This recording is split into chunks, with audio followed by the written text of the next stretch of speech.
Hello,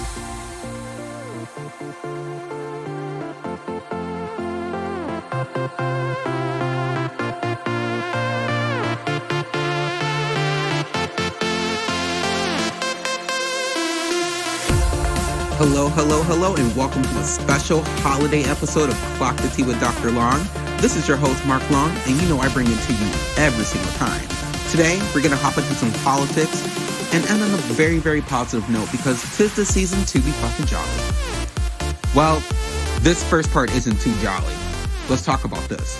So, Nicki Minaj decided to attend a Turning Point USA event, and no one was really prepared for what we heard, but Nicki praised Trump and JD Vance, calling them role models. And she got tired of being pushed around, apparently, so she decided to lead more into other names, like calling Vance an assassin. And, Erica Kirk had to play a little bit of cleanup. Take a listen. Well,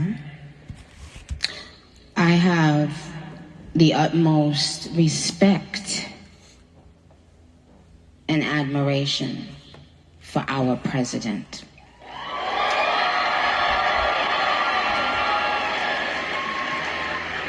He has, I don't know if he even knows this, but he's given so many people hope that there's a chance to beat the bad guys and to win and to do it with your head held high and your integrity intact. He's from Queens, New York, like me. So, but what it's shown me personally is sometimes, even in the worst feeling times in your life, you think that you're never going to come back from it. But you do. And our president shows that. He's been through. So he's showing that because he's from Queens, New York? Okay, Nicki. I'm going to continue to let her go off, and then we're going to definitely talk about this. Because clearly she has woken up somewhere completely off kilter. Understand what it feels like. That person is a human being. They have a family who has to read those lies. And that's not, and it's just not fair. But this administration is full of people with heart and soul. And they make me proud of them. Our vice president, he makes me, well, I love both of them, but they're both powerful men, smart, strong, all of that, but both of them have a very uncanny ability to be someone that you relate to. I can relate to them. When I hear them speak, I know that they're one of us. Like, I know that they're not. Don't you guys agree? Absolutely not. And here's why I don't agree, Nicki Minaj. What the hell do you mean by you look at them and you can relate to them? Baby, I don't know who hit Nicki's head, but not all of us in this world are millionaires like you, baby. And another thing, you want to sit up on that stage with that hoodie hat on talking about what's going on with the president and how he's a great person. Girl, are you a great person? Because last time I checked, you decided to climb your ass over to the courthouse and marry a pedophile and then go overtime to try to protect him because he's your man. Girl, he's not our man. We don't have to like anything that you're doing. Another thing to shade your ass on. Girl, were you not rapping about eating box and playing within the LGBTQ plus community and living for the dolls? Well, newsflash to you, Nicki Minaj, the dolls have turned on you, and you should be absolutely ashamed of yourself. Let's really clock it, since you want to talk about being from Queens. The real struggle of Americans are those who have to struggle because of their circumstances and work extra hard the way that you did to get out of their circumstances. And you know what? Just because you made it to the top and you can pop off and talk your shit does not mean you can go on that stage and pretend like these people in this administration are great people because of what they're doing to marginalized groups. You should be ashamed of yourself. The LGBTQ plus community has kept you getting a check from the beginning, baby. It doesn't matter for when you started with Lil Wayne or anybody. We were there with you from the beginning because you were artistic. We looked at you as a role model because you represented something that we all saw in ourselves, the ability to be different. And now you want to sit up on this stage and act like you are the most conservative woman ever and acting like you care about children. Baby, if you cared about children, you would have let that nigga go who you decided to climb into the courthouse with and get hitched with, who was accused of sexual assault on a minor. So let's talk about that. Let's talk about Nicki Minaj, how you also decided that you wanted to talk about someone else's kids who are of color. Meanwhile, you were at this conference talking about how we need to accept white kids for who they are. Baby, there is no attack on white kids. I don't know who hit your head, baby, but just because you read the Bible and you think the Bible is law, don't let the Bible and Trump get you completely canceled. Oh, wait, that's too late. Nicki, you are done. We are not returning as fans of you. You can kiss your career goodbye. You can also kiss the fact that you are deciding to align yourself with a hate group organization that preaches hate towards children. Gender affirming care is not specific to medical treatment and surgery. It's about having parents be responsible for what that looks like. That's between the parents and their doctor and their kids. Stay y'all asses out of people's business and maybe you'll go to heaven. Maybe you'll go to heaven. Because right now, it's giving bottom feeder ass, sitting up there with collect the check CEO mama after her husband just got murdered. And she wants to sit up here and act like you both are besties when last time I checked, her husband talked mad dog about Nicki. So let's not do this. Let's not, try to make it seem like we're such good people with our millions of dollars and God this and Trump that. Girl, Trump doesn't care about you, baby. What he cares about is that black vote going into 2026 because he knows there are some stranglers in the black community that like to be hateful, just like you, Nicki. Just like you. And guess what? We already know they exist. And we don't have to associate ourselves with you, with this hate organization, or with any homophobic and transphobic people in our lives because guess what? This is America, baby. And whatever planet you're living on, go ahead and stay there. Because last time I checked, ain't nobody really checking for you. So that's what I have to say about that.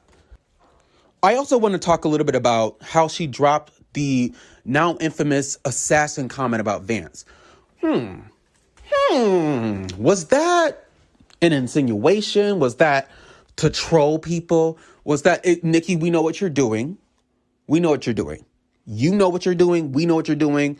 Erica knows what you're doing. The world knows what you're doing. Hang it up. Get out of our face.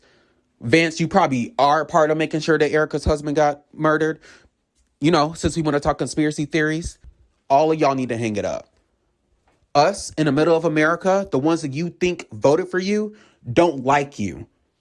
Your little red counties all over the country are being fed misinformation and being fed information to protect pedophilia by Nicki Minaj, the Trump administration, and all these people who know what they do behind closed doors. It's sickening. It's gross. It's conniving. There's much happening behind the scenes, but trust and believe. Come 2026, when those checks and balances hit, we are going to be finding out much more, and we will be seeing handcuffs. That's what we'll be seeing. Speaking of handcuffs, the Epstein files were also released. The Department of Justice has now released tens of thousands of Epstein-related documents, and hundreds of pages are literally just blacked out. Some of the files include new photos and internal emails referencing Trump's flights and allegations. Lawmakers on both sides are now furious with the heavy redactions and the slow drip of releases. So you all know, and we talked about this on a podcast before, that there was an Epstein file Transparency Act that was signed by the president. And now the responsibility falls into the Department of Justice. And what we are aware, as we talked about previously on the podcast, is that Pam Bondi has been working overtime throughout the year and months to make sure that she is protecting whoever she needs to protect in these files to secure her job and to kiss up to that orange man in chief. Now, what we also know is that the political weaponization of the selective disclosure of these files is something that this administration is going to try to use to their best ability to stay consistent so they can win midterms. But guess what? The American public is already aware of what you all are doing. Whether you want to change the narrative or not, there's plenty of people that did not vote in 2020 for that are going to definitely vote in the midterms because we are tired. Americans are tired of living paycheck to paycheck, most importantly, but we're also tired of people playing in our face and releasing information that has something to do with children.